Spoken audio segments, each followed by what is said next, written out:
Welcome back to the channel. Before we begin tonight's chilling story, make sure to subscribe and turn on notifications so you never miss a new horror tale. And I have a question for you. What city are you watching from? And what time is it there right now? Leave your answer in the comments below. I read your comments with great excitement, and I love seeing where everyone is watching from around the world. Now dim the lights, get comfortable, and let's begin tonight's terrifying story. I was 29, living alone for the first time in a small rental house in Ridgefield, Washington, and I was trying very hard to act like I was fine. I did medical billing from home, which meant I could go entire days without talking to anyone except patients on the phone. I had just gotten out of a bad relationship, my money was tight, and I was doing laundry at 10 in the morning on a Tuesday when a woman I had never seen before walked straight up my driveway and tried my front door handle. She didn't knock first. She just put her hand on the knob and turned it like she already knew it would be open. It was locked, thank God. I was standing in the hallway with a basket of towels in my arms, looking right at her through the glass part of the door. She was maybe in her early 20s, wearing black leggings and a gray hoodie. She looked surprised when she saw me, then embarrassed. She stepped back and held up her phone. "Sorry," she said through the door. "I'm here for the room." I didn't understand her at first. "What room?" I asked. "The room for rent," she said. I messaged Chris. There was no Chris. There was no room for rent. It was a 2-bedroom house, but the second bedroom was my office. I told her she had the wrong place. She checked her phone again and said my address out loud. The exact address. Then she turned the phone toward the glass. It showed a listing on some rental group.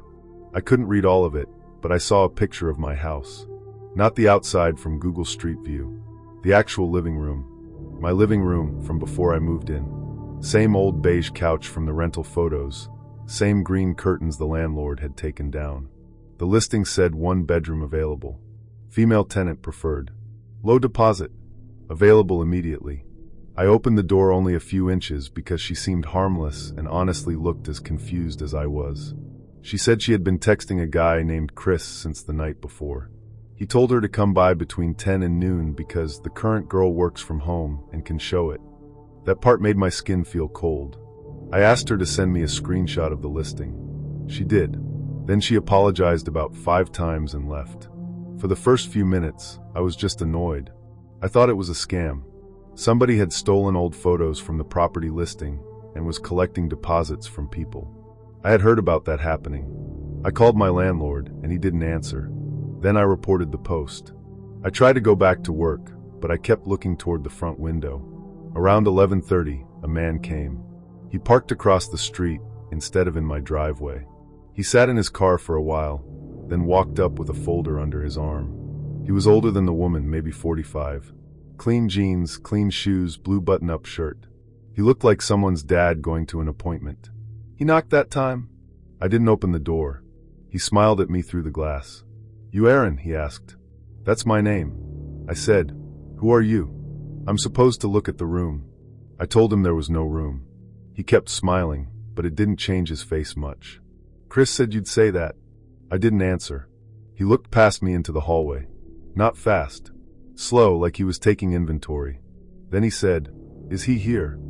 "Who?" "Chris." I said I didn't know anyone named Chris, and that the listing was fake. He looked down at his folder, then back at me. "You sure?" The way he said it made me feel stupid for standing there, like I was the one causing a problem. That was part of why I didn't react as fast as I should have. I hate confrontation. I grew up being told to be polite, especially when people were confused or upset. And I was still in that habit after my relationship ended. I was used to explaining myself when I didn't need to. I told him again that I lived alone and there was no rental room. As soon as I said alone, I regretted it. His eyes moved from my face to the deadbolt. Then he nodded and stepped back. "No problem," he said. "I'll message him." He left, but he didn't drive away right away. He sat in the car for maybe 10 minutes. I wrote down the license plate, but from where I stood, I could only see part of it because his bumper was dirty. The landlord called me back an hour later. His name was Paul, and he was an older guy who owned a few rentals around town. He said he didn't know anything about the listing. He sounded mad, but not scared. He told me to send him screenshots and said he would contact the site. I asked if the old listing photos were still online somewhere. He said probably. That calmed me down a little. It made it feel less personal. Just a scam using old photos. Then at 2 in the afternoon, I got a text from a number I didn't recognize. It said, "I'm outside but she won't answer." There was no name. No context. I looked out the front window. No one was outside. I wrote back, "Wrong number." A reply came almost right away. Chris said, "Knock harder." I stopped breathing for a second. Then another text came. He said she gets nervous, but she's expecting me. I didn't reply. I blocked the number. For the rest of the day, nothing happened. I kept the curtains closed. I moved my work laptop to the kitchen table because it was farther from the windows. Paul messaged me around 5 and said the post had been removed. I wanted that to be the end of it. The next morning, there was a paper cup on my porch. It was from a coffee stand about 2 miles away. Nothing strange by itself. People toss trash all the time. But this cup was sitting right in the middle of my doormat, upright, empty, with a black marker line drawn around the rim. On the side of the cup, someone had written my name. Aaron. I stood there with the door open looking at it. It could have been one of the people from the fake listing. They had my name because the fake Chris had used it. I told myself somebody was just being creepy because they got scammed and blamed me. I didn't want to make a huge deal out of a coffee cup. I picked it up with a plastic grocery bag and threw it away in the outside bin. That was dumb. I know that now. At about noon, a young couple came by. They were nicer than the others. The woman was pregnant, and the guy looked tired and embarrassed. They said they had driven 40 minutes because they were desperate for a place.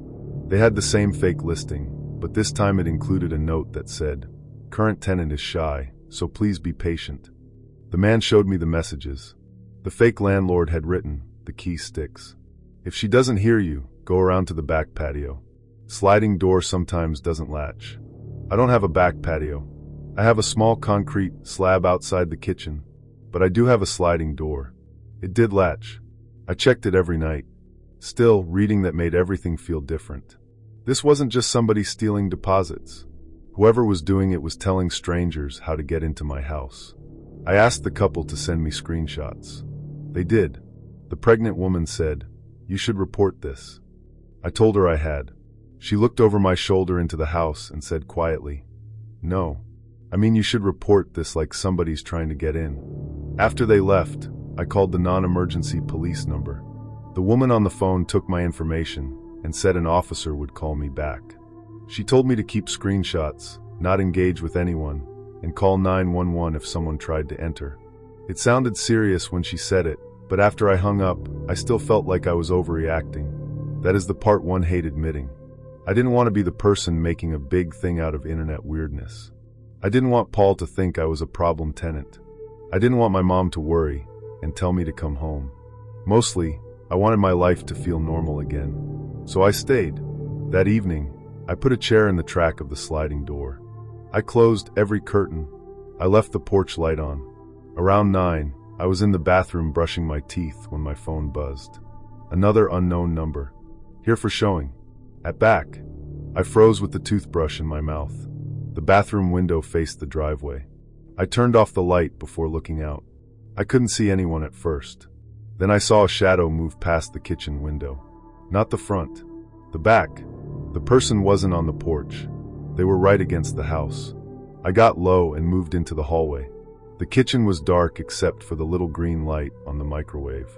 Through the curtain over the sliding door, I saw a shape pass from left to right. Then the handle moved. Not hard, just one slow pull. The chair in the track scraped a tiny bit.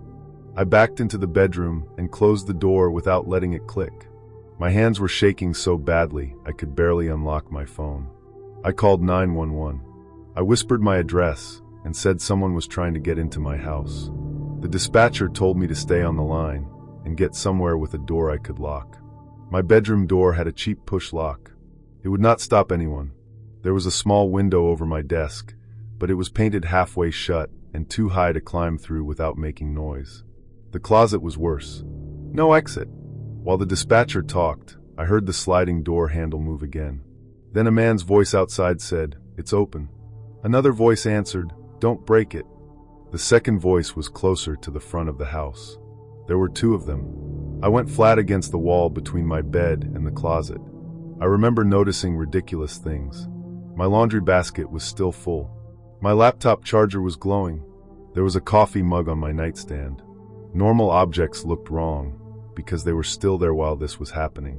The dispatcher asked if I could safely leave. I didn't answer right away because I was listening. The front door handle turned. Then a soft knock. Not loud. Not angry. 3 taps. "Aaron," a man called. It was the man with the folder from the day before. I knew his voice. "Open up," he said. "We just need to talk." The dispatcher told me not to respond. The man at the front door said, "You've got people mad at you. Chris took money from them. We can help you." I almost said something. That's what scares me now. Part of my brain wanted to explain that I wasn't involved. I wanted to fix the misunderstanding. Then the voice near the sliding door said, "Window." I heard footsteps in the gravel outside my bedroom. That got me moving. My bedroom had one door to the hallway and one window facing the narrow strip beside the house. The man outside was coming toward that window. I couldn't go that way. But the house had a laundry room next to the kitchen with an old exterior door that led to the carport. I never used it because it was swollen and hard to open. It didn't face the street. It faced the driveway. If the man at the front was on the porch and the other was behind the house, maybe that door was still clear. I told the dispatcher I was going to try to leave. She asked if I could stay hidden. Then something hit my bedroom window. Not hard enough to break it. More like a test. I didn't think after that. I crawled out of the bedroom, keeping low, and moved down the hallway. The front door was to my right. I could see the shadow of the man on the porch through the curtain. He was still standing there. I moved left into the laundry room. The old exterior door had a chain lock and a deadbolt. I turned both as slowly as I could. The door stuck. For a second, it wouldn't open. I pulled harder. It made a wooden groan that sounded louder than anything I had ever heard. From the front, the man said, "She's going out." I yanked the door open and ran. I didn't run to my car. The driveway was too exposed, and I didn't know if they had parked nearby. I ran straight across my yard, across the ditch, and into the street wearing socks and an oversized t-shirt. There was a garbage truck at the corner. I had never been so happy to see anyone in my life. The driver was outside the truck rolling a bin back to the curb. I ran at him so fast he backed up. "Please help me," I said. "Someone's trying to get in my house." He didn't ask questions. He put me behind the truck with him and yelled to his co-worker. The co-worker got out holding a metal grabber tool, not like he was trying to fight, just like he wanted something in his hand. The man from the porch stepped off my driveway and looked down the street at us. He didn't run. He didn't yell. He just watched. Then he walked away between 2 houses across the street. The other one was gone by the time police got there. The officers checked my house and found the sliding door still shut because of the chair, but there were fresh scrape marks on the outside handle. My bedroom window screen had been pulled loose from the bottom. The front doormat had been moved, like someone had looked under it for a key. They took my statement. They talked to the garbage truck crew. Paul came over looking pale and guilty and kept saying, "This is insane." The police didn't find the men that night, but the proof came in pieces. The rental listing had already been deleted, but the people who came by sent me screenshots. The fake profile had used the name Chris M., and the profile picture was a blurry image of a man in sunglasses. The officer said it was probably stolen. The messages to the young couple were worse. They had been told I worked from home, that I was nervous around men, and that if I didn't answer, they should keep trying because I needed rent money. One message said, "She's by herself weekdays." That line stayed with me. A mail carrier on my route later told police she had seen a man looking through mailboxes 2 days before the first woman showed up. He told her he was checking addresses for a delivery. She remembered him because he didn't have a package. A week later, one of the people from the fake listing contacted me again. He said the same Chris profile had messaged him after the police came. The message said, "House is burned. Don't go." That was the last anyone heard from the profile. I moved out before the end of the month. I didn't wait for Paul to fix anything. I didn't care about the deposit. I stayed with a co-worker for a while, then found a second-floor apartment with a locked lobby and no yard. For months, I hated answering the door. I hated hearing people walk upstairs. I stopped putting my full name on delivery orders. I removed my workplace from every public profile I had. I also stopped being polite through closed doors. That sounds small, but for me it was a real change. Before this, I thought danger would look obvious. A person yelling, a hand breaking glass, a face in the window. For me, it started with a rental listing, a normal-looking woman, and my own address on someone else's phone. I used to think a locked door was just a lock. Now I think it's a sentence. It says no, and I don't explain it anymore. Story 2. I worked closing shift at a laundromat on Central Avenue in Albuquerque when I was 21, and the place always sounded the same at night. Dryers humming, washers thumping, the change machine clicking, the soda fridge buzzing near the door. I was a nursing student, broke all the time, and usually running on 5 hours of sleep. On the night this happened, I was wiping detergent off the folding tables at 11:18 p.m. when a man put a single black sock into washer number 6 and paid for a full cycle. That was the first thing I noticed. Not because it was scary. It was just weird. A whole washer for one sock. Spin City was open until midnight, but we stopped letting people start new loads at 11:30. My job was to clean, empty the lint traps, lock the bathroom, and make sure nobody fell asleep in the back row. The owner, Mr. Padilla, watched the cameras from home sometimes, but most nights it was just me and whoever was trying to finish laundry before work. That night there were 3 customers. An older man folding towels, a woman with 2 little kids, and the guy with the sock. He was maybe 35. Thin, short dark hair, clean shaven. He had on a brown jacket even though it was warm out. He didn't look drunk. He didn't look homeless. He looked like someone waiting for a bus. After he started the washer, he didn't sit down. He stood near it and watched the glass spin. I went back to cleaning. I was tired and in a bad mood because my ex had texted me earlier asking if I still had his backpack. We had broken up 2 months before, and I was still embarrassed by how much I missed him. That made me bad at judging things then. If someone was slightly strange, I gave them the benefit of the doubt because I didn't trust my own reactions. At 11:25, I called out, "Last wash was 5 minutes ago." The older man gave me a thumbs up. The woman with the kids started putting clothes into carts faster. The man by washer 6 didn't react. At 11:31, he walked to the counter. "Bathroom key?" he asked. I told him the bathroom was for customers and gave him the key attached to the big wooden spoon we use so people wouldn't walk off with it. He took it and looked toward the back hallway. "Only one bathroom?" "Yeah." "No staff one?" "No." He nodded and went back. I didn't like that question, but I explained it away. People ask dumb things all the time. Once a guy asked if we had showers. The man was in the bathroom for maybe 2 minutes. When he came out, he didn't return the key. He carried it with him to washer 6. I said, "Sir, I need the key back." He looked down like he had forgotten he was holding it. "Oh, sorry." He placed it on the counter instead of handing it to me. Then he smiled, but only for a second. The woman with the kids left at 11:40.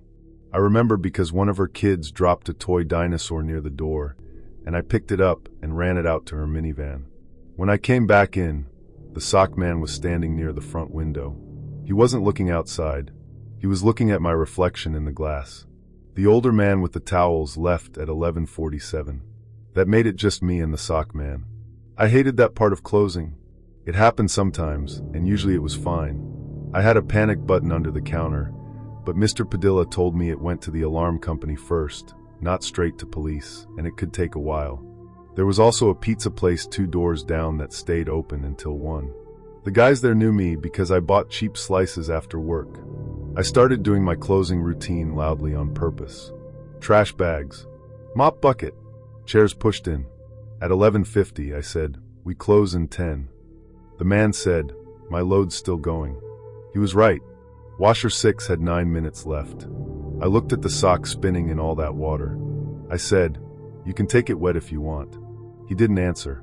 I went behind the counter and texted my friend Marisol, who also worked nights. "Still here with weird customer. Stay on phone." She called me right away. I kept one earbud in and pretended I was listening to music. The man walked from washer 6 to the vending machines. He bought a bottle of water, then didn't open it. He held it at his side. Then he walked to the back row of dryers and stood there. Marisol was talking about her cousin's baby shower, trying to keep me calm. I kept saying, yeah, and watching him between the rows of machines. At 11:56, he came back to the counter. "You close alone?" he asked. I hated that question. I said, "My manager's in the office." There was no manager in the office. There wasn't even a real office, just a storage room with detergent boxes and a desk we used for paperwork. The man glanced toward the storage room door. "Can I talk to him? He's on a call." He looked at my earbud. "With you?" I didn't know what to say. Then he laughed softly and said, "I'm just messing with you." He walked back to washer 6. Marisol heard that and stopped talking. "What did he say?" she asked. I whispered, "I don't know. Stay on." At midnight, the washer ended. The man opened it, pulled out the one black sock, wrung it once with both hands, and dropped it into the trash. Then he started walking toward the door. I felt relief so strong I almost got dizzy. But he stopped before leaving and turned around. "Forgot something," he said. He went back to the bathroom hallway. I said, "Sir, we're closed." He held up one finger without looking at me. I stayed behind the counter. The hallway had the bathroom, the storage room, and the back exit. The back exit was alarmed but not locked from the inside. We used it for trash. It opened into a narrow service alley behind the strip mall. The man went into the bathroom and closed the door. I waited. 1 minute. 2 minutes. I told Marisol, "He's in the bathroom." She said, "Call someone." I almost did. But again I felt stupid. Calling police because a customer was in the bathroom after close sounded dramatic. I told myself he was probably using drugs or sick. Not good, but not dangerous to me. At 12:04, the bathroom door opened. He came out holding the wooden spoon key. He set it on the floor outside the bathroom, not on the counter. Then he turned the hallway light off. The laundromat went dim in the back. I said, "Hey, leave the light on." He didn't answer. He moved into the shadow near the storage room door. I couldn't see his hands. I reached under the counter and put my fingers on the panic button. Before I pressed it, the front door opened. A woman came in carrying a blue laundry basket. We were closed, but I was so glad to see her I almost cried.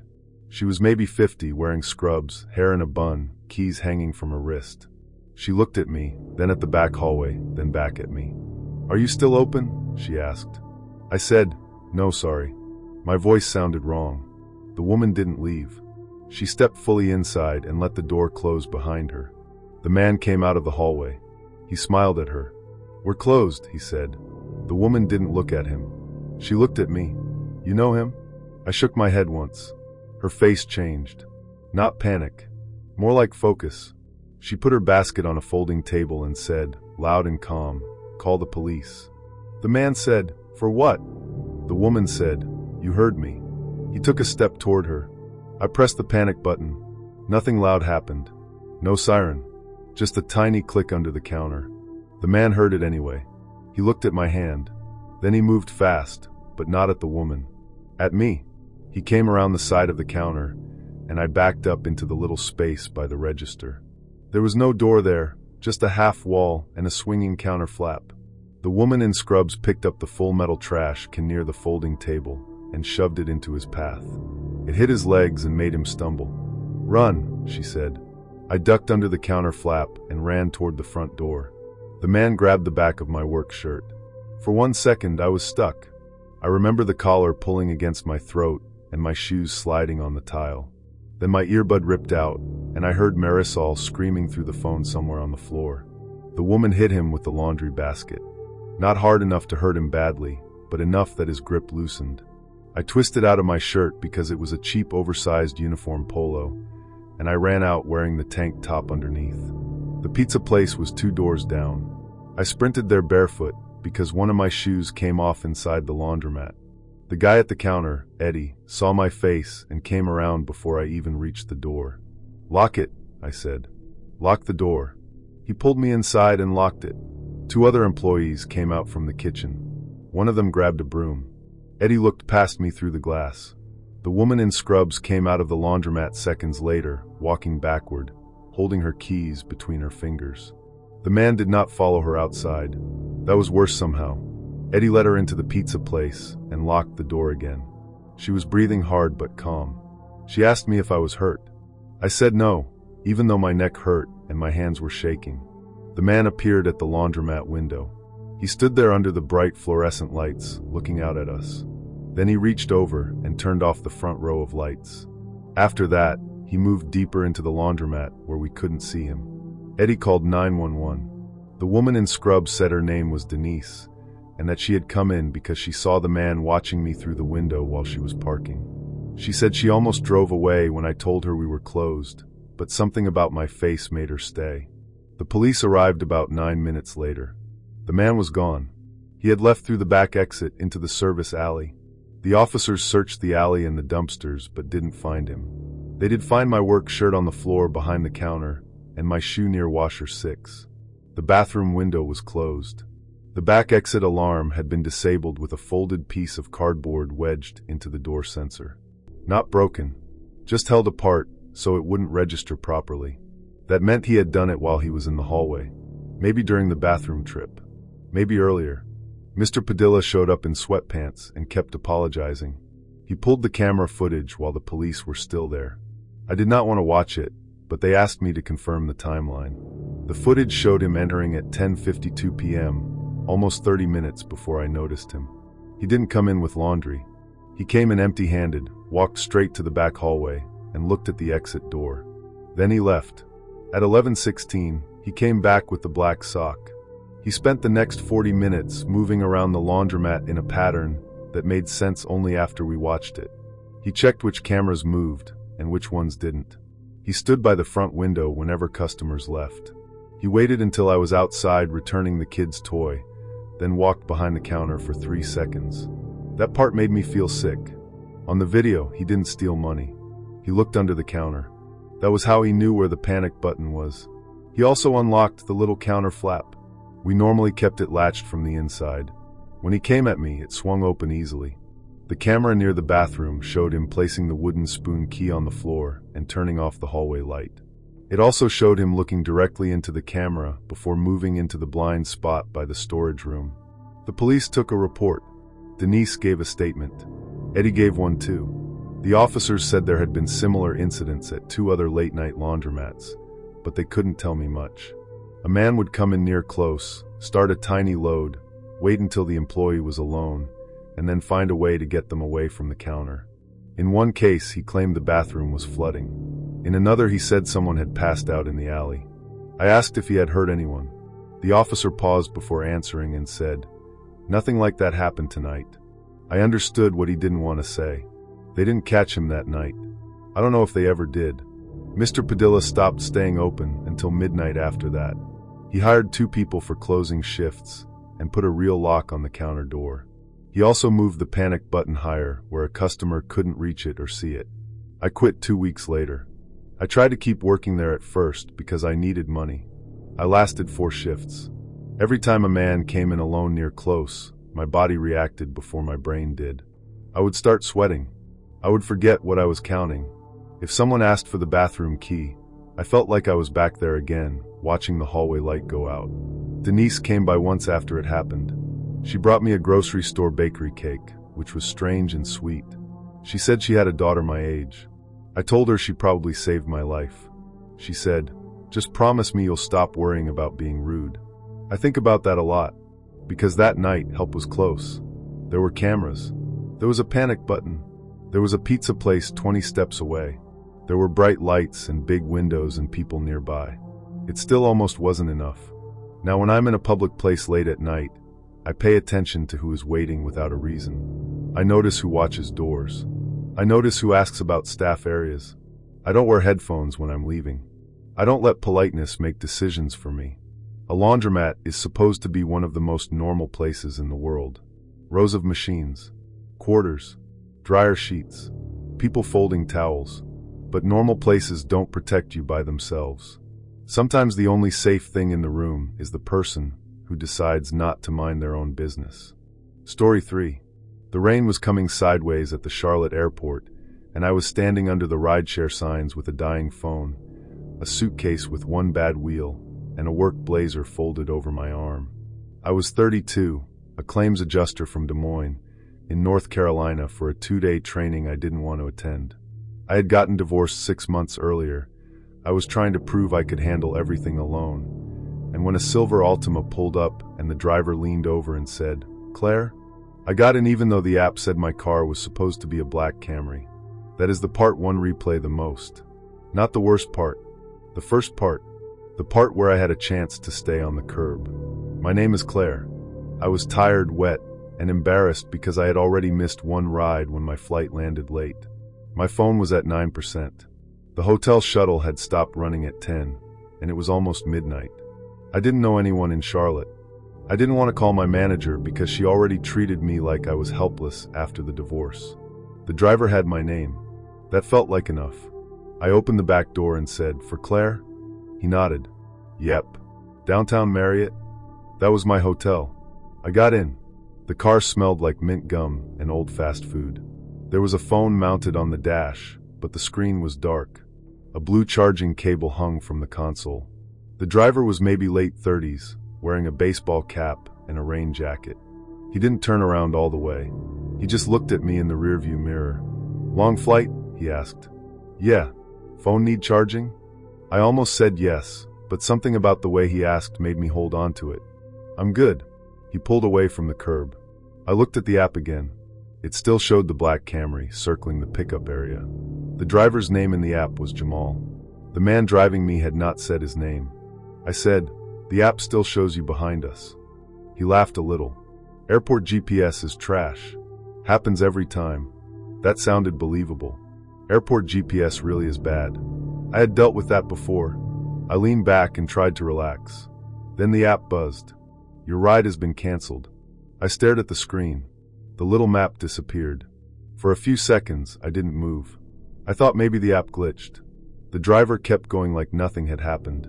I said, "It says canceled." He said, "Yeah, I had to cancel and restart because of the car switch. You'll get a new one." He said it fast, like he had explained it many times.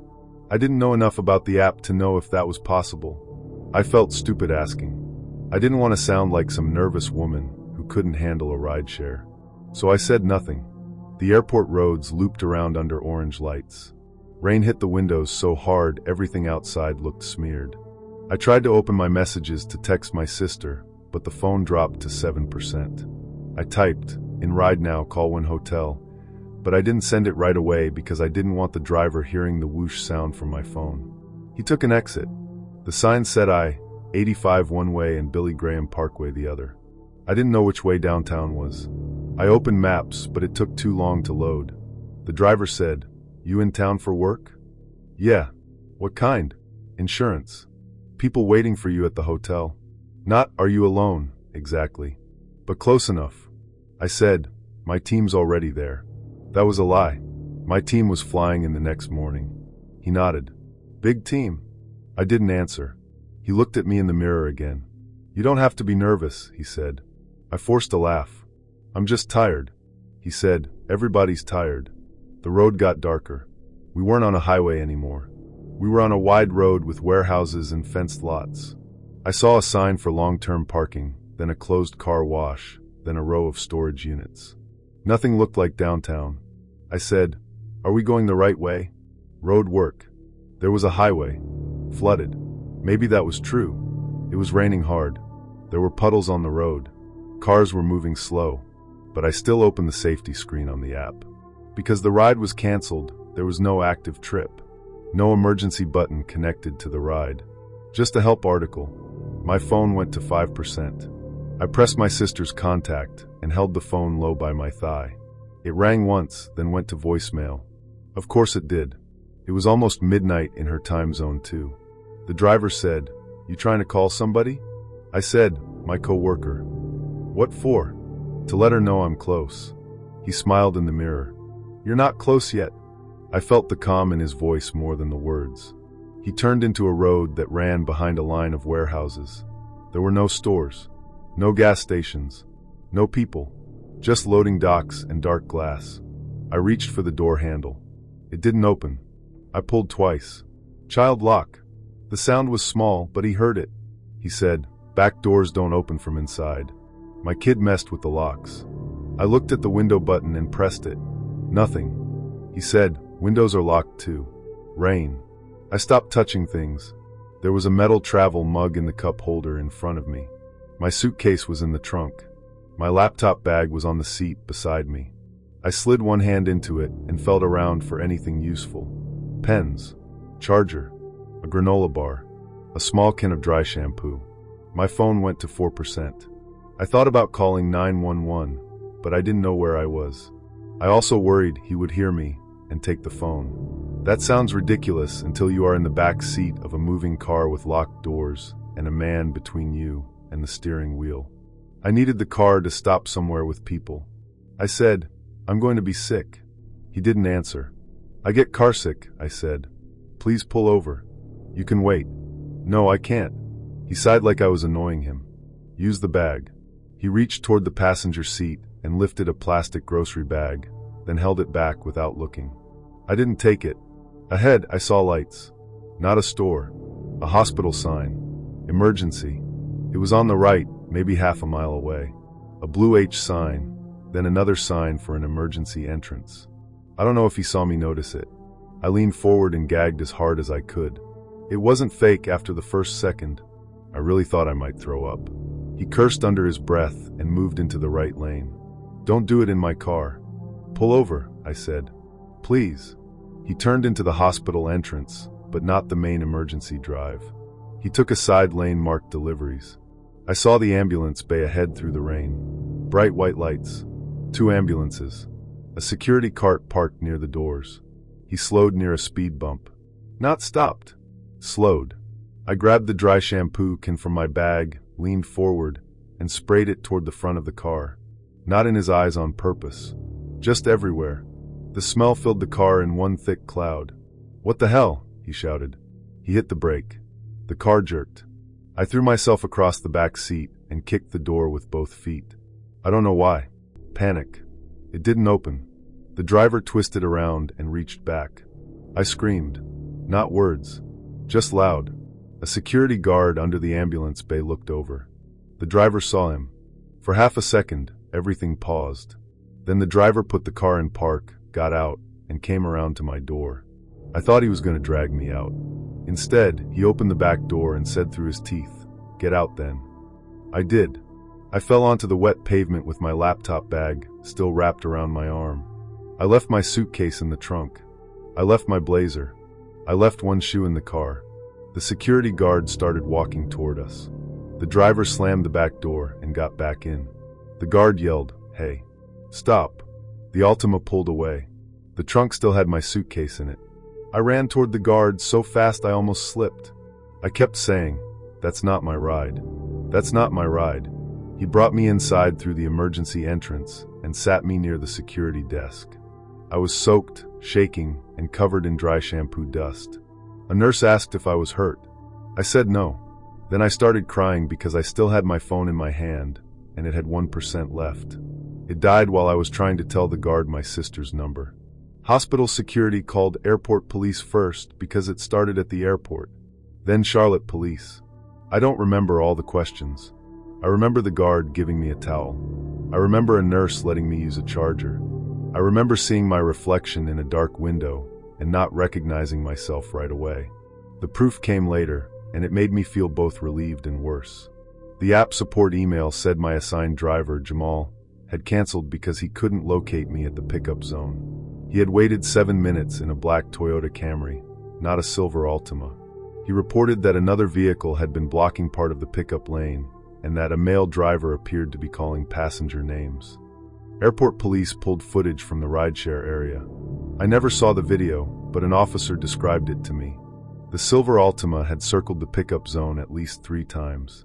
The driver had stopped near groups of passengers and leaned out like he was asking names.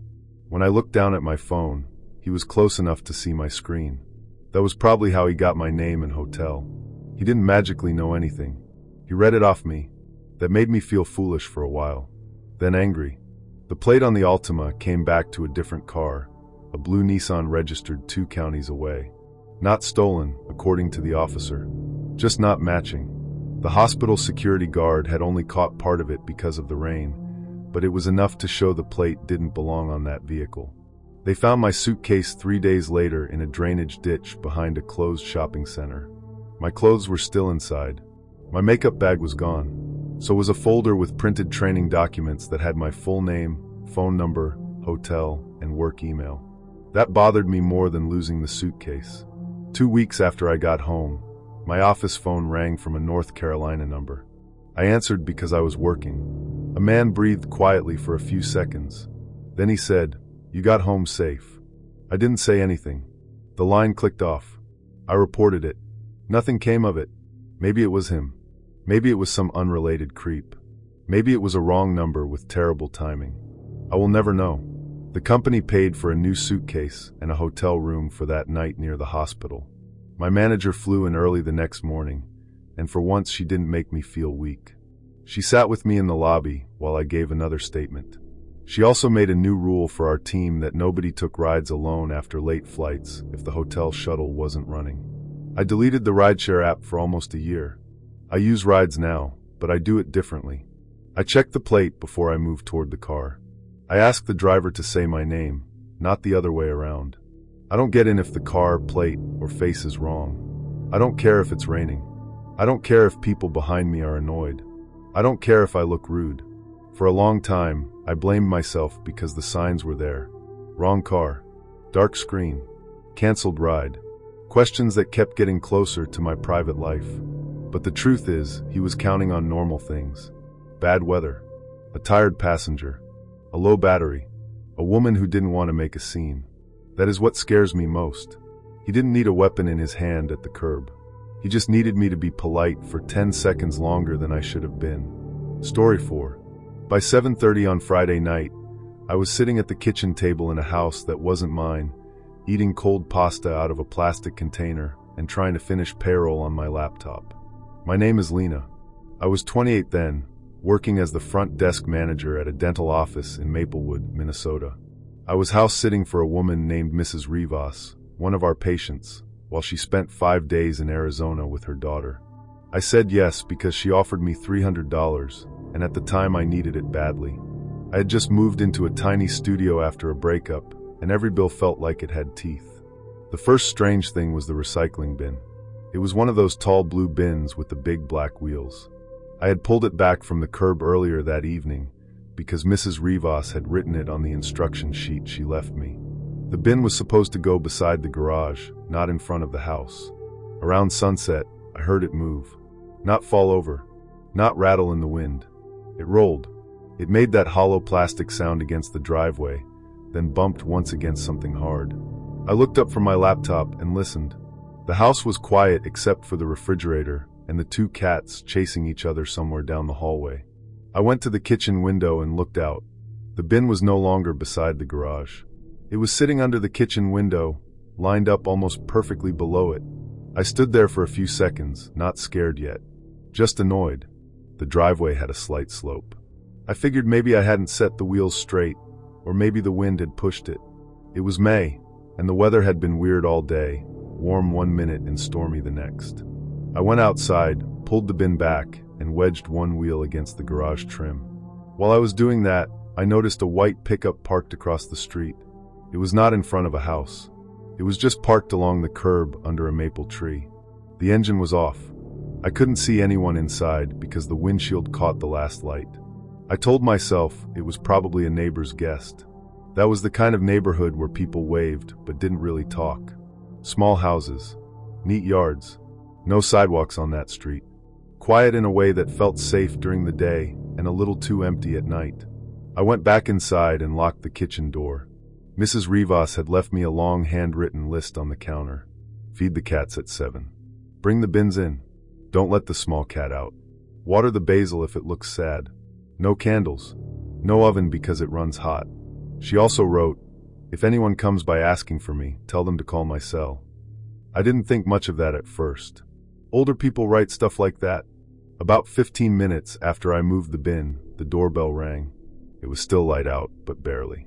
The sky had that gray-blue look it gets before the streetlights come on. I froze for a second, because I wasn't expecting anyone.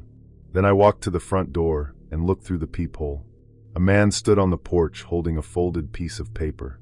He looked normal, maybe late 30s. Work boots, dark hoodie, baseball cap with no logo. He wasn't standing too close to the door, and that made me less nervous. I kept the chain on and opened the door a couple inches. "Can I help you?" He looked at me like he expected someone else. "Is Patty here?" Patty was Mrs. Rivas. Patricia Rivas. "No," I said. "She's not available." He nodded slowly and looked past me into the house. I shifted so my body blocked the opening. "I've got paperwork for her," he said. "You can leave it in the mailbox." "I need a signature."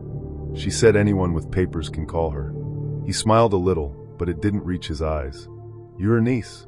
"No." I don't know why I answered. I was still in polite mode. That stupid customer service voice I used at work came out before my brain caught up. He glanced toward the driveway. "So you're just staying here?" I shut the door another inch. "You can leave the paper." He stood there. Then he said, "I'll come back." He walked off the porch and down the driveway without leaving anything. I watched through the peephole until he crossed the lawn and went toward the street. I didn't hear a car start. I locked the deadbolt and chain, then stood still in the entryway listening. The cats had stopped running around. That made the quiet feel thicker. I texted Mrs. Rivas. I asked if she was expecting anyone with paperwork. She didn't answer right away. She was in Arizona, and I knew she might be at dinner or asleep early. So I tried not to get worked up. I went through the house and checked the locks. Front door, kitchen door, little bathroom window, bedroom windows. Everything looked fine. The house had an old landline phone on the wall by the kitchen. I remember looking at it and thinking it was cute, like something from a different time. Then it rang. I actually jumped. I let it ring twice before I answered. "Hello." There was breathing on the other end, not heavy, just there. I said, "Hello." A man's voice said, "Wrong house." Then he hung up. I stared at the receiver before putting it back. A wrong number didn't mean anything. People still called landlines. Maybe he had been trying to reach Mrs. Rivas. But the timing bothered me. A minute later, Mrs. Rivas texted back. "No one should come. Don't open." Then a second text came through. "Also no paperwork. I pay everything online." I read that twice. The house felt different after that. Same rooms, same lamps, same old family photos in the hallway.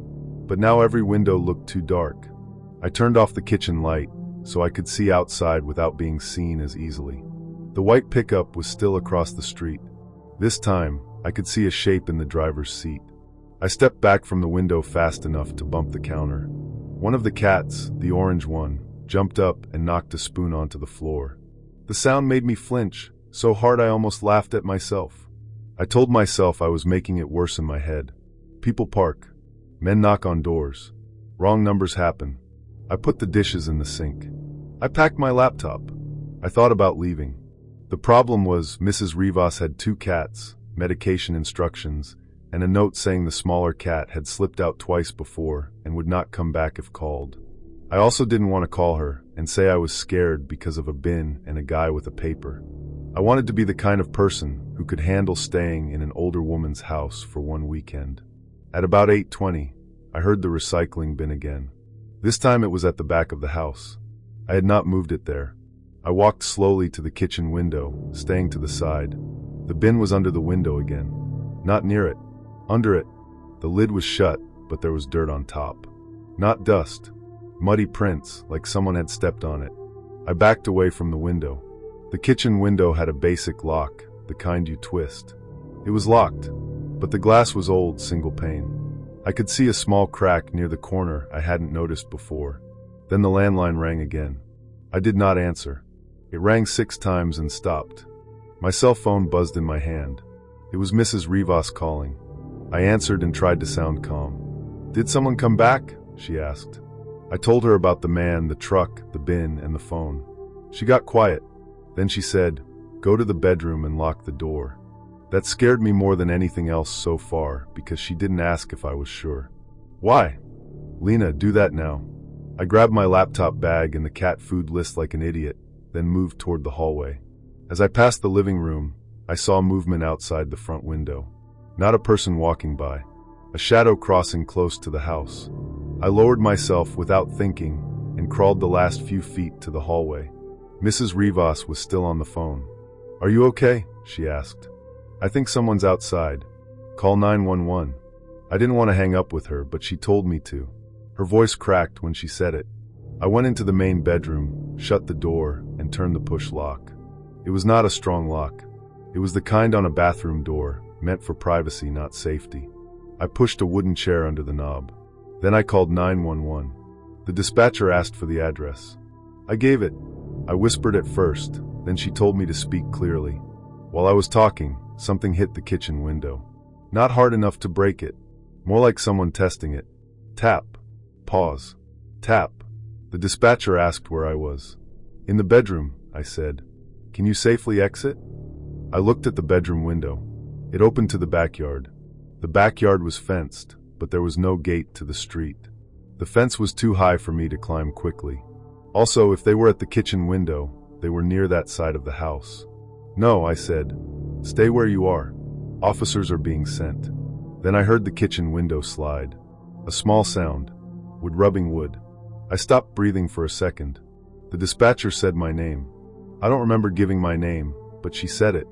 "Lena, stay on the line." There was another sound, louder this time.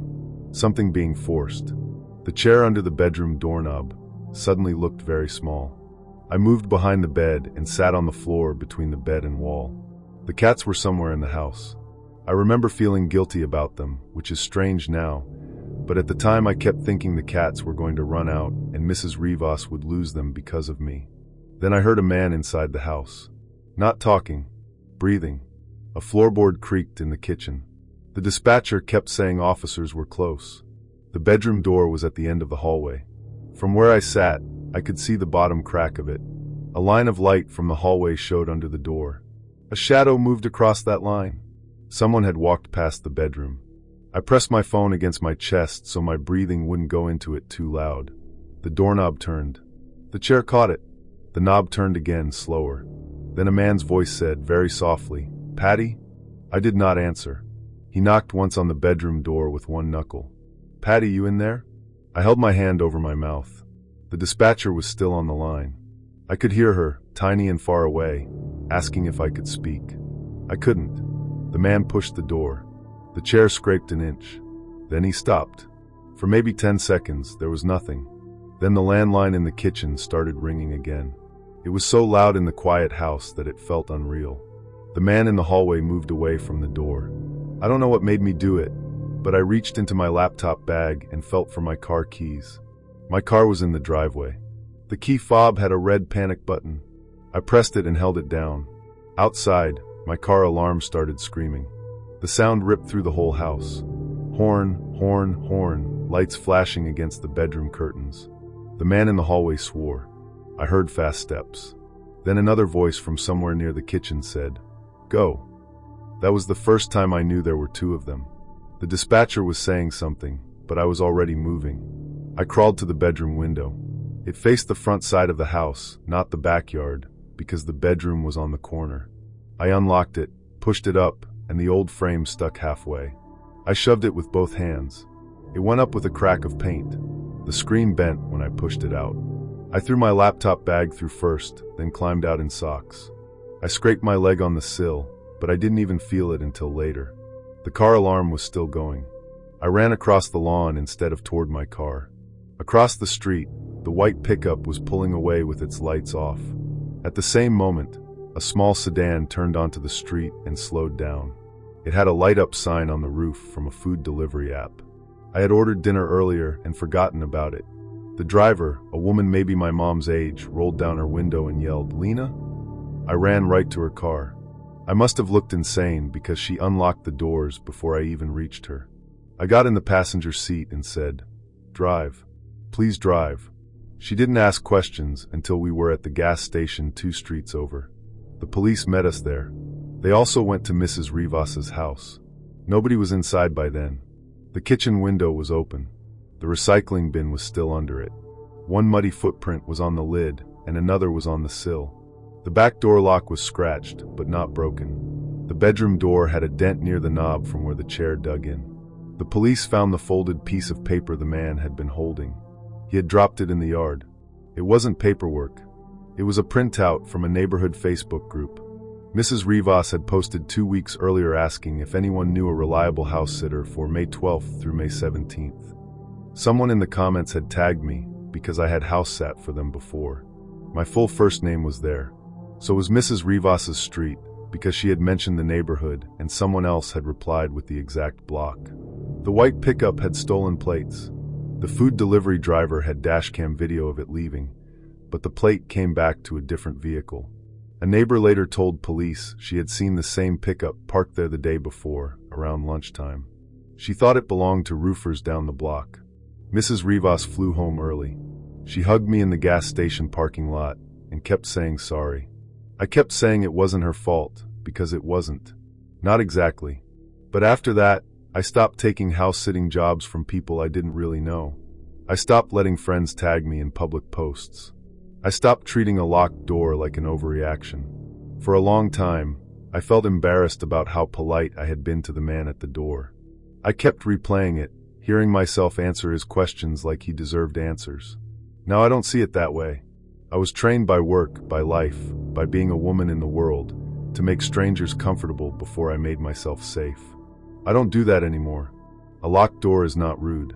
It is a sentence that says enough. Story 5.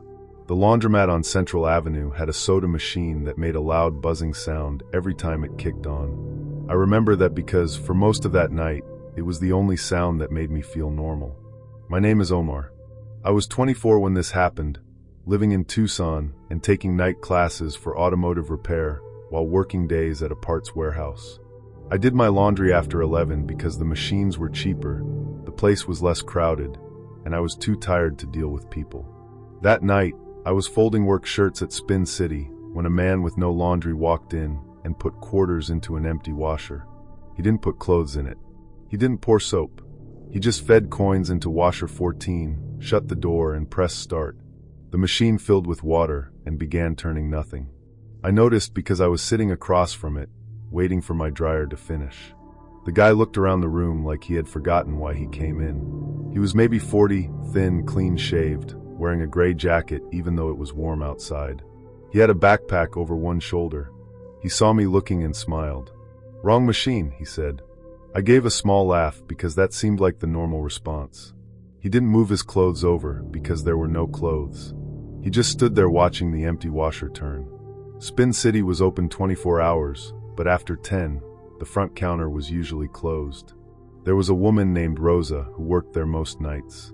She stayed in the little office behind the counter with a fan pointed at her, watching a small TV and coming out when someone needed change or when a machine jammed. I had seen her enough times that she knew I was usually there on Tuesdays. That was part of what bothered me later. I was easy to predict. At the time, I didn't think of it that way. I was just a broke guy trying to save $3 a week. The man with the backpack left after a few minutes. The washer kept running. I went back to folding. There were 2 other people inside. A young mother with a baby asleep in a stroller, and an older man reading a newspaper by the dryers. The parking lot outside had maybe 6 cars. A taco place next door was still open, and through the glass front I could see people standing under the bright menu signs. Help felt close. That made me ignore a lot. 10 minutes later, the man came back. This time he carried a small bottle of water from the gas station across the street. He walked straight to washer 14 and looked at it like he was checking on something important. Then he walked over to me. "Hey, you got the time?" There was a clock on the wall behind him. I said 11:40. He looked at the clock, then back at me. "You come here a lot?" I shrugged. "Sometimes."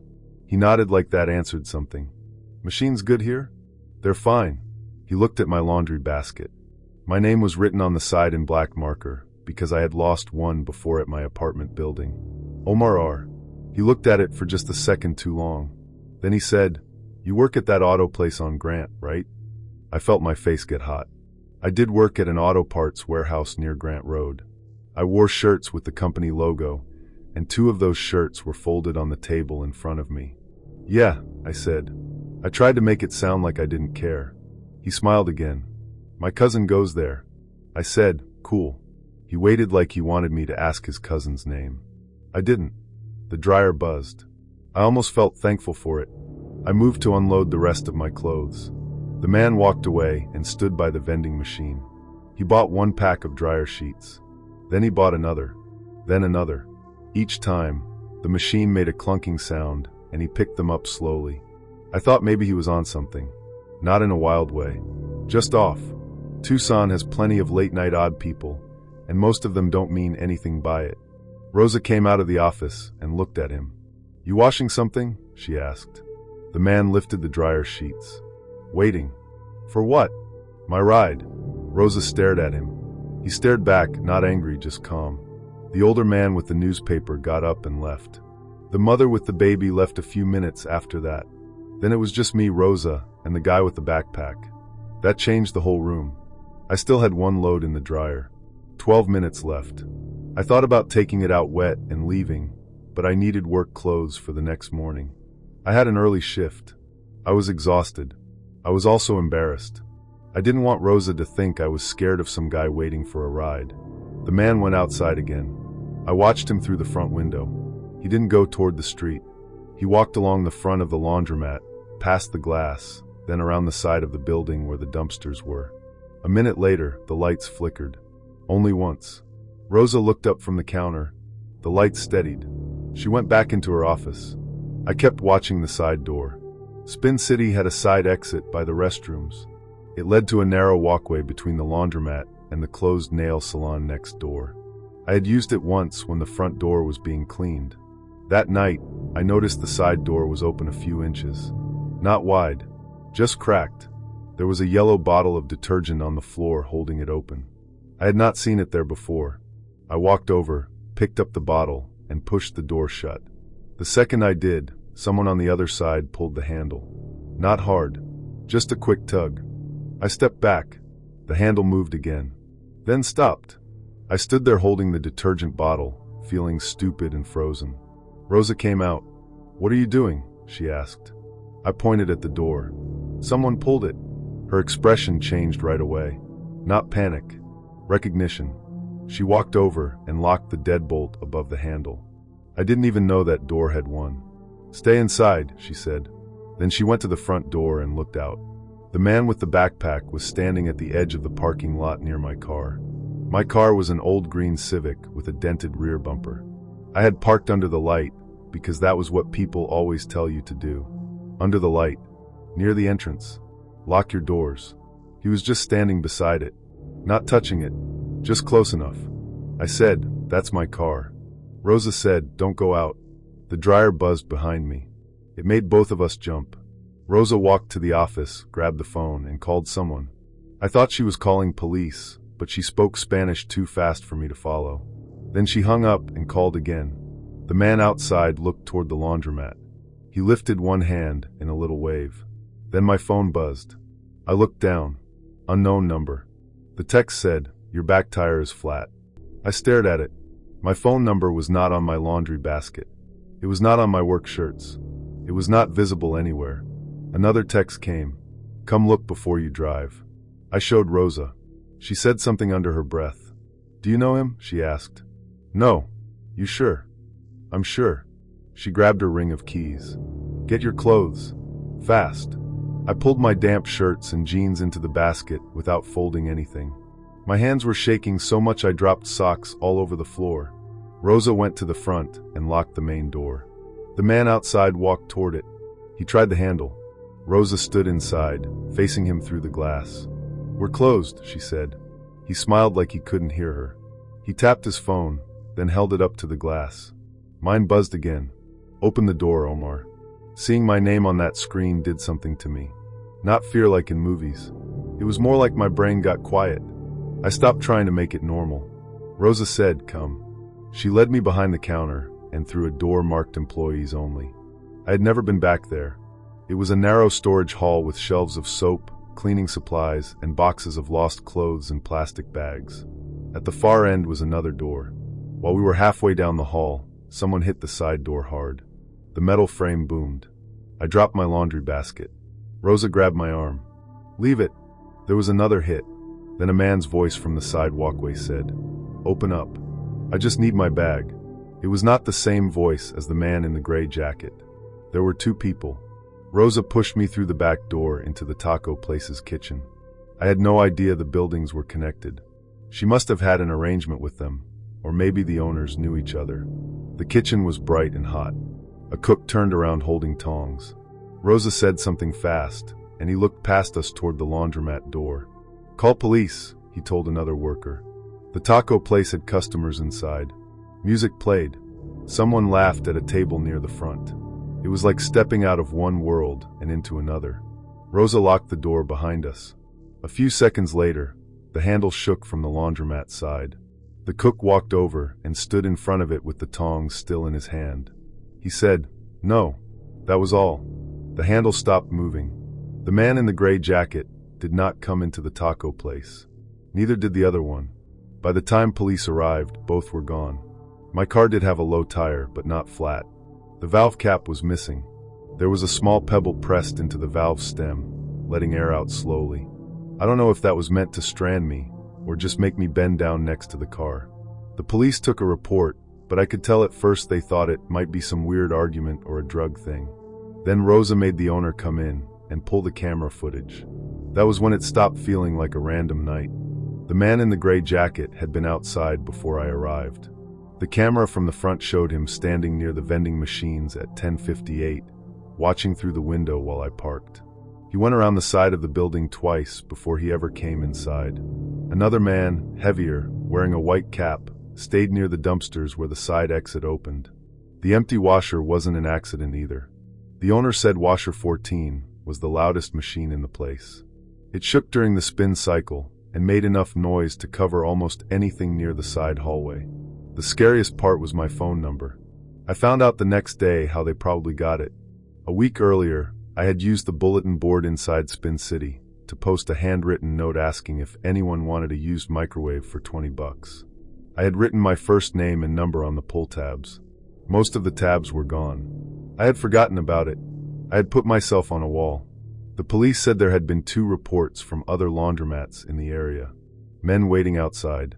Tires messed with. Women and men being asked to help with cars. Nothing dramatic enough to make the news, but enough that Rosa said she had been watching for it.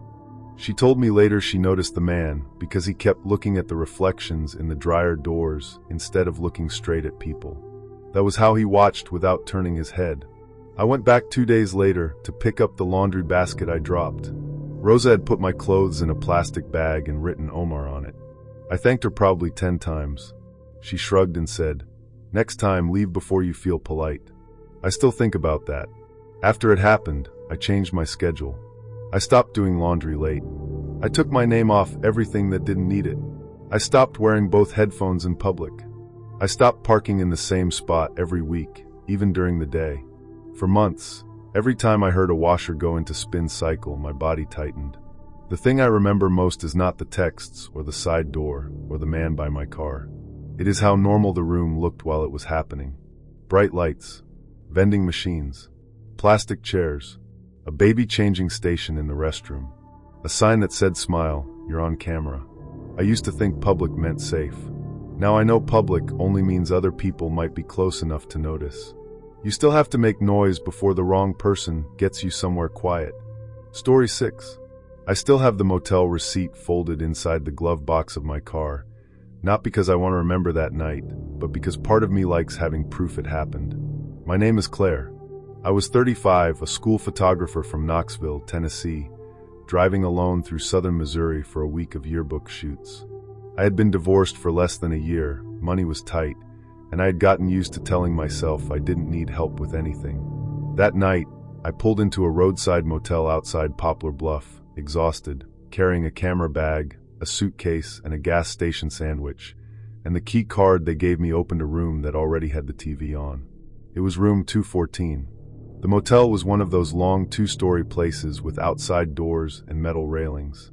The sign out front buzzed. Half the letters worked. It sat beside a state highway, with a diner on one side and a closed bait shop on the other. I had booked it because it was cheap and close to the school I had to photograph the next morning. The woman at the front desk barely looked up when I checked in. She was maybe 19, chewing gum, wearing a hoodie under a motel vest. She asked for my ID, slid me a key, and said, Upstairs, second building. There was a man behind me in line buying a soda from the little lobby cooler. I remember him because he stood too close enough that I angled my wallet away when I pulled out my card. He looked like any tired traveler. Mid-40s, brown jacket, scruffy beard. Nothing special. When I got to 214, the key light turned green. I pushed the door open. The TV was on low, showing some late-night court show. The bed was made, but there was a wet towel on the floor by the bathroom. A paper cup sat by the sink with water still in it. I stepped back into the walkway. For a few seconds, I just stood there holding the door open, confused. Then I pulled it shut and went back to the office. The young clerk sighed, like I had caused the problem. "Housekeeping probably forgot," she said. "Is someone in there?" She clicked around on the computer. "No, it says empty. There's a towel on the floor." She stared at the screen, then gave me another key. "Try 118. Downstairs." "Sorry." She didn't sound sorry. I almost left then. I thought about sleeping in my car at a truck stop. But I had been driving for 9 hours, my back hurt, and my first school was at 7:15 in the morning. I had camera batteries to charge. I had already paid. I was tired in that deep way where even bad ideas look easier than making a new plan. Room 118 was downstairs near the end of the building. It smelled like old carpet and lemon cleaner. The bedspread was ugly but clean. The bathroom light flickered once and then stayed on. I locked the door, put the chain on, and set my suitcase in front of it. I took a shower, ate half the sandwich, and plugged in my camera batteries by the TV. I tried to calm myself down by acting busy. That is something I do when I'm scared. I make tasks, lay out clothes, charge batteries, check alarm, put shoes by bed, put water on nightstand. Normal things. At around 10:40, the room phone rang. I didn't even know motel room phones still worked. I picked it up because I assumed it was the front desk. A man said, "Claire?" I didn't answer right away. He said my name again. "Yes. You left your other key upstairs." I looked at the key card on the table. "No, I have my key." "The first one," he said. "From 214. I had given that key back to the front desk." "Who is this?" He paused. "Desk." It was not the girl from the desk. It was a man's voice, flat and close to the receiver. I said, "I'm fine," and hung up. My heart was beating hard, but I tried to explain it. Maybe there was a night manager. Maybe the clerk had asked someone else to call. Maybe my name was on the room record. Of course the desk knew my name. Still, I took the chair from the little table and pushed it under the handle. Then I called the front desk from my cell, not the room phone. The girl answered. I asked if someone had just called my room. She said, "No." I said, "A man called and said I left a key." She got quiet for a second. Then she said, "Oh, maybe the owner. He checks stuff." "What stuff?" "I don't know. Rooms." Her answer was so useless that I didn't know what to do with it. I asked for another room closer to the office. She said they were full. That was a lie. I could see the parking lot from my window. Half the rooms had no cars in front of them. I hung up and stood in the middle of the room, listening to the air conditioner click. That was when I noticed the connecting door. It was on the wall beside the dresser, painted the same beige as everything else. I hadn't paid attention to it earlier. It connected to room 117. There was a deadbolt on my side and a little swing latch. The deadbolt was locked. The swing latch was hanging open. I walked over and closed it. A piece of clear tape was folded over the latch plate, sticky side out, like someone had put it there to keep the latch from catching. I pulled it off and held it between two fingers. It looked fresh. I didn't scream. I didn't run. I just stood there with that tape, trying to understand how it could have gotten there. Maybe housekeeping used it. Maybe the latch rattled. Maybe kids had been messing around. Then there was a soft knock on the connecting door. 3 taps. Not from the hallway door. From room 117. I backed away so fast I hit the bed. A man's voice said, "Front desk." I did not move. He tapped again. "Miss Claire, we need to check the lock." I grabbed my keys, my phone, and my camera bag. I left the suitcase. I didn't care about clothes anymore. The hallway door was still chained. The chair was under the handle. I looked through the peephole. The walkway outside was empty. The voice at the connecting door said, "It'll only take a second." I said nothing. Then the door handle between the rooms moved. The deadbolt held. The handle moved again, slowly. I picked up my phone and opened the camera, not to record him, just because I wanted light without turning on more lights. My hand was shaking so much the screen kept going blurry. I thought about calling 911, but I didn't know what I would say. A man was in the next room. A man said he was the front desk. He hadn't broken in. Not yet. The connecting door went still. Then my motel room door beeped. The outside door. A key card had just been used. Green light. I heard the lock click. The chair caught under the handle when he pushed. The chain jerked tight. A man outside said, "Claire." Not loud. Not angry. Like we knew each other. That scared me more than yelling would have. I pushed the chair harder under the handle, grabbed my car keys from the table, and looked at the bathroom. There was a small frosted window above the shower, but it didn't open. I was not getting out that way. The only way out was the door he was pushing on. Unless I used the room he had just come from. I went to the connecting door and turned the deadbolt as quietly as I could. My fingers slipped twice. The hallway door pushed again. The chain pulled so tight I thought the screws would come out. I opened the connecting door. Room 117 was dark. I could smell cigarette smoke and cold air. The curtains were open a few inches, letting in the orange light from the parking lot. Nobody was standing there. I stepped through and shut the connecting door behind me, but didn't lock it, because I didn't want to make noise. Room 117 had not been cleaned. The bed was messy. A fast food bag sat on the table. A brown jacket was thrown over a chair. The same brown jacket the man in the lobby had been wearing. For 1 second I couldn't move. Then the door to 118 crashed open behind the wall. Not all the way. Maybe the chain held it first, then gave. I heard the chair scrape, then heavy steps. He was in my room. I crossed room 117 and opened its outside door. It made a loud click. I stepped onto the walkway. The air outside felt freezing even though it was only October. I did not run at first. I walked fast because some part of me thought running would make him run too. I made it about 4 doors down before I heard my name again. Claire. He was standing outside 118. The man from the lobby. No motel vest. No uniform. Just him. He held my suitcase by the handle like he was bringing it to me. "Come on," he said. "You forgot this." That almost made me stop because it was so strange. Like he was trying to make the whole thing look normal to anyone watching. I kept moving. At the bottom of the stairs, 3 construction workers were smoking by a white work truck. I had seen them earlier when I parked. They were still wearing dusty boots and reflective pants. I walked straight toward them. One of them looked at me and said, "You okay?" I said, "No. Please walk with me to the office." The man with my suitcase was coming down the stairs behind me. The construction worker stepped forward. The other 2 put out their cigarettes. The man with the suitcase slowed down. "Her bag," he said, lifting it a little. "She left it." The worker looked at me. "Do you know him?" "No." The worker turned back to him. "Set it down." The man smiled. "I'm just helping." "Set it down." For a few seconds, nobody moved. Then the man placed my suitcase on the pavement gently, like he didn't want to seem angry. He looked at me one more time. His face was calm. That is what I remember. Not crazy. Not wild. Calm. Then he walked away between the 2 motel buildings.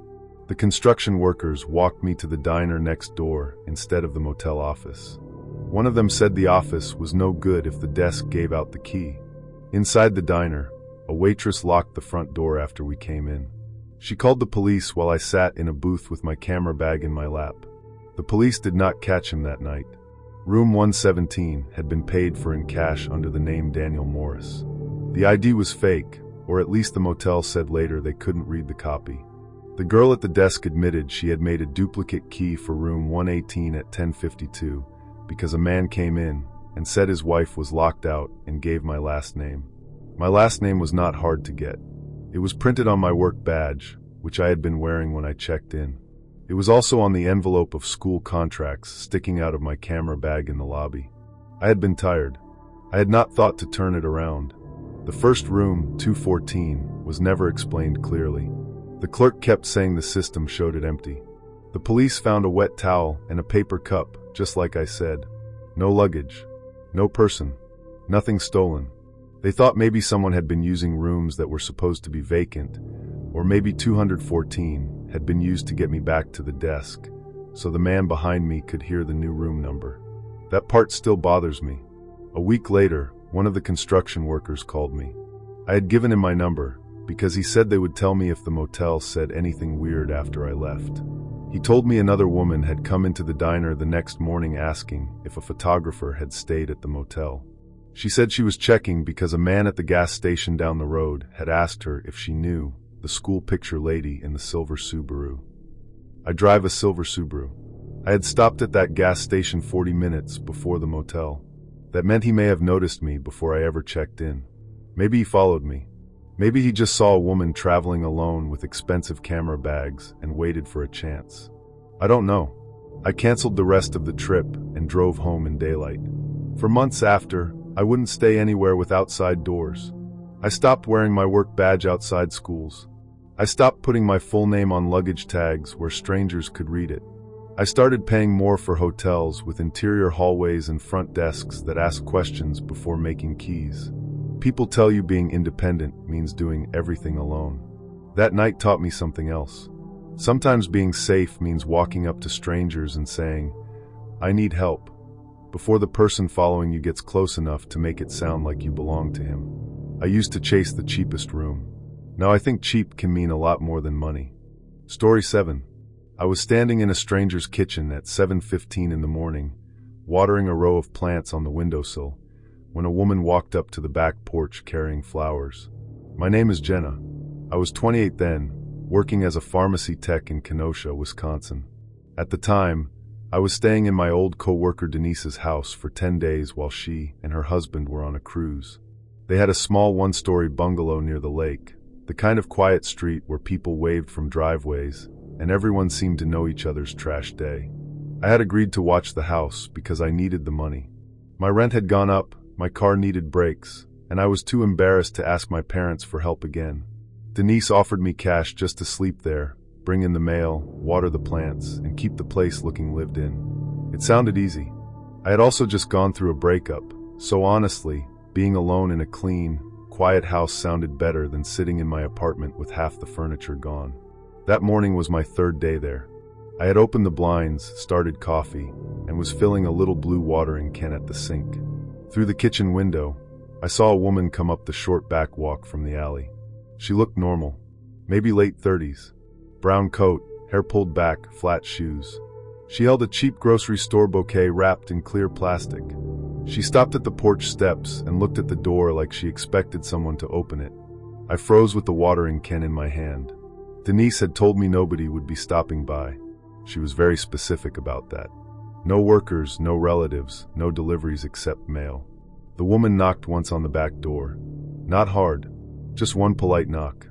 I didn't answer right away. I stood beside the sink, half hidden by the curtain, watching her.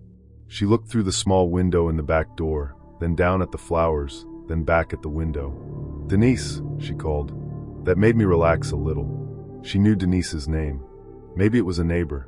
Maybe Denise had forgotten to mention someone.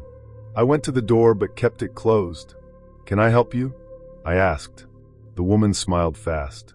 Too fast, maybe, but I didn't think that at the time. "Oh, hi," she said. "I'm sorry. Is Denise home?" "She's out of town." The woman's face changed for 1 second. Not surprise, exactly. More like she had gotten the answer she wanted, but didn't want me to see it. "Oh, okay," she said. "I'm Ruth. I used to work with her at the school." Denise had been a school secretary for years, so that sounded possible. "She asked me to drop these off," the woman said, lifting the flowers a little. I didn't open the door. "She didn't tell me anyone was coming," I said. The woman looked down toward the porch floor. Maybe she forgot. She does that. That sounded like something a real friend would say, and I almost laughed. Then she said, "Could you just put them inside? They'll freeze out here." It was April. Cold in the morning, but not freezing. I said, "You can leave them there. I'll bring them in." She nodded, but she didn't set them down. For a few seconds, we just looked at each other through the glass. Then she said, "You staying here by yourself?" It wasn't said in a creepy voice. It was casual, like she was making conversation. Still, I didn't like it. "No," I said.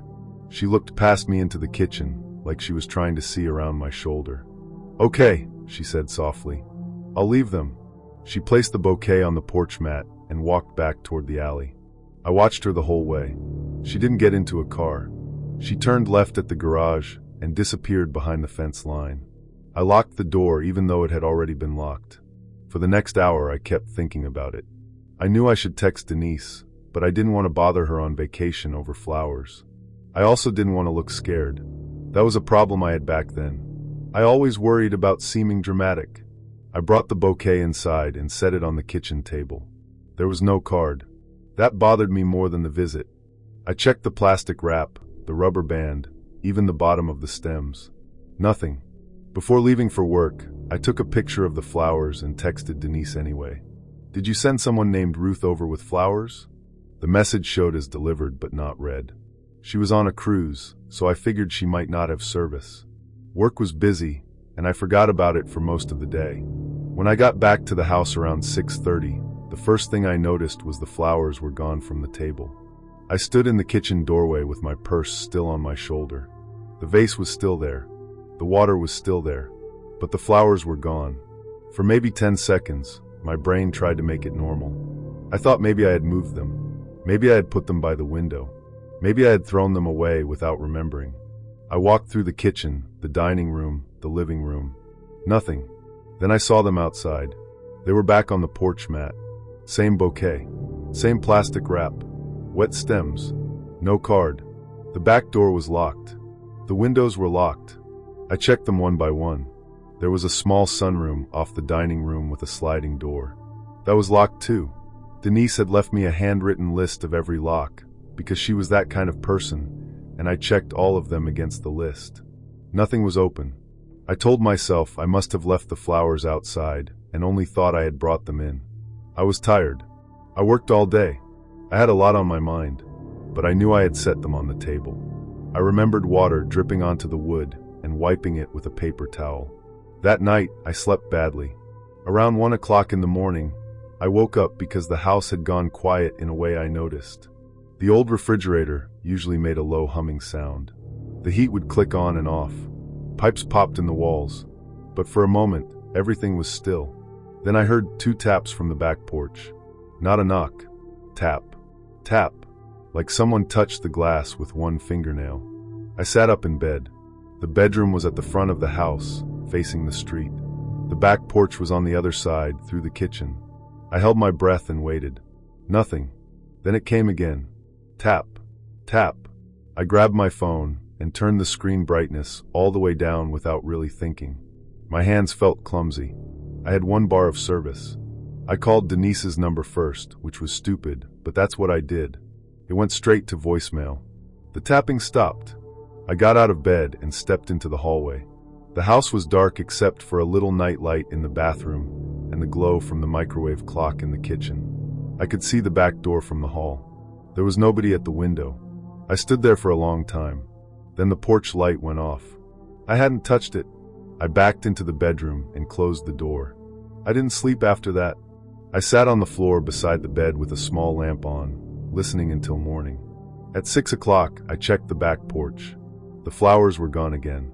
This time there were wet marks on the porch boards where they had been. Beside the mat, someone had set a single house key. It was not one of Denise's keys from the ring she gave me. This one was older, brass, with a little strip of red tape around the top. I took a picture of it, but didn't touch it. Denise finally replied around 8:30. Don't know Ruth.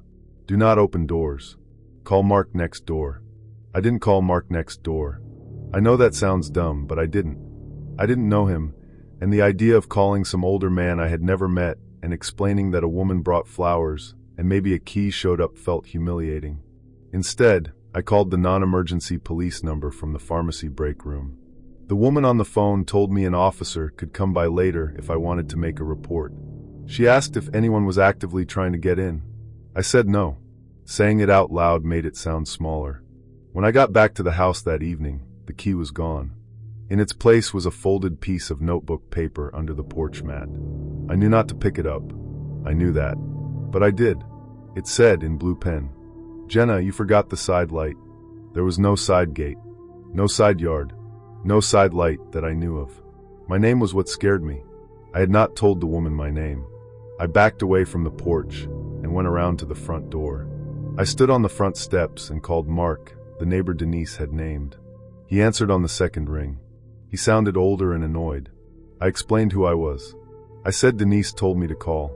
Before I even finished, he said, "Get in the house and lock the front door." I asked why. He said, "Just do it." His voice made me move. I got inside and locked the deadbolt. A second later, I saw Mark come out of the house next door wearing a jacket over pajamas. He had a big flashlight in his hand. He walked toward Denise's driveway, then stopped. From inside the house, I heard him yell, "Hey." A man's voice answered from somewhere near the back, but I couldn't make out the words. Mark yelled, "You need to leave." The man said something again. Then Mark said louder, "Call the police." I did. I stood in the living room with my back against the wall while the dispatcher asked questions. I told her there was someone behind the house. I told her I was house sitting. I told her I didn't know the person. While I was talking, the back doorknob turned. Not a jiggle, not a knock. It turned slowly, like someone with patience was testing it. I stopped talking. The dispatcher said, "Ma'am?" The knob turned back. Then there was a soft scrape at the bottom of the door. I whispered, "He's at the back door." The dispatcher told me to move away from the door and stay on the line. I went down the hall into the bedroom. Denise's list had said the bedroom window opened to the front porch roof, but I hadn't checked it before. The house was one story, but the front porch had a flat little roof over it because of the slope of the ground. I tried the window. It stuck. From the kitchen came a hard thump. Then another. I didn't scream. I remember that. I just made this small sound like I had been punched in the chest. I set the phone on speaker and pushed up on the window with both hands. It slid open about 6 inches, then stopped. I shoved again. Paint cracked. It went up. The dispatcher kept asking what I was doing. I said, "I'm getting out the front window." The house shook with another hit at the back door. I crawled through the window onto the porch roof. It was cold and damp. I was barefoot. I had left my shoes by the bed. I slid down onto the front porch awning and dropped to the grass. When I landed, pain shot up one ankle, but I could walk. Mark was still outside, standing at the end of Denise's driveway. He had moved back toward his own yard. Later he told me he saw 2 people in the alley, not one. A man near the porch and the woman with the flowers standing farther back near the garage. When he yelled, the woman walked away. The man stayed. I ran across the front lawn to Mark's porch. He opened the door just enough to pull me in, then locked it behind me. Inside, his wife was already on the phone too. She handed me a blanket and kept saying, "Sit down, honey. Sit down." Through their front window, we could see Denise's house. The porch light was on again. Then it went off. The police came maybe 5 minutes later. It felt longer. They searched around the house and down the alley. Nobody was there. The back door had not been broken open, but the wood near the bottom had deep marks in it from something flat being pushed under it. The rubber sweep was peeled back. An officer found the flowers in Denise's trash bin, under 2 bags of yard waste. There was no note, no ID, nothing useful on the bouquet. The brass key was never found. The officer took my statement. Mark and his wife gave statements too. Denise's husband had a small motion light over the garage, but no camera. Mark had a camera facing part of the alley, but it only caught shadows and movement, not faces. The part that made everyone quiet came later, after Denise got home and checked the house with me there. The side light from the note turned out to be a little lamp in the sunroom. It was on a timer. Denise had forgotten to tell me about it because she rarely used that room. From outside, through a gap in the curtains, someone could see it turn on every night at 7 o'clock and turn off at midnight. But the timer had been changed. It was set to turn on at 1 o'clock in the morning, the same time I heard the tapping. Denise swore she hadn't changed it. Her husband said he hadn't touched it in months. The only way to change it was to be inside the sunroom at some point before I stayed there. That does not mean someone was hiding inside while I was there. The police said they found no sign of that, but someone had been inside that house before Denise left, or before I arrived, and they knew enough to use that little light as part of whatever they were doing. A week later, Denise called me. She had been going through mail and found 3 missing prescription receipts from the pharmacy where I worked. They had been in her recycling bin because I had helped fill a prescription for her before the trip, and the bag had my first name printed on the receipt. That was probably how they got Jenna. The police thought the woman and man might have been looking for an easy way into empty houses. The flowers were a test. The key was bait. The note was meant to make me think someone had access, maybe to scare me into leaving or opening the door. Or maybe they were just trying to learn how I reacted. No one was arrested. I moved out of my cheap apartment 2 months later and found a roommate. I stopped house-sitting. I also stopped answering doors just because someone looked harmless. For a long time, flowers made me nervous. That sounds strange, but it's true. I would see a bouquet on a porch or a restaurant table and think about that woman holding them with both hands, smiling like we knew each other. People always talk about locked doors like they are for keeping strangers out. After that house, I started thinking of a locked door as something else. It is the place where being polite ends.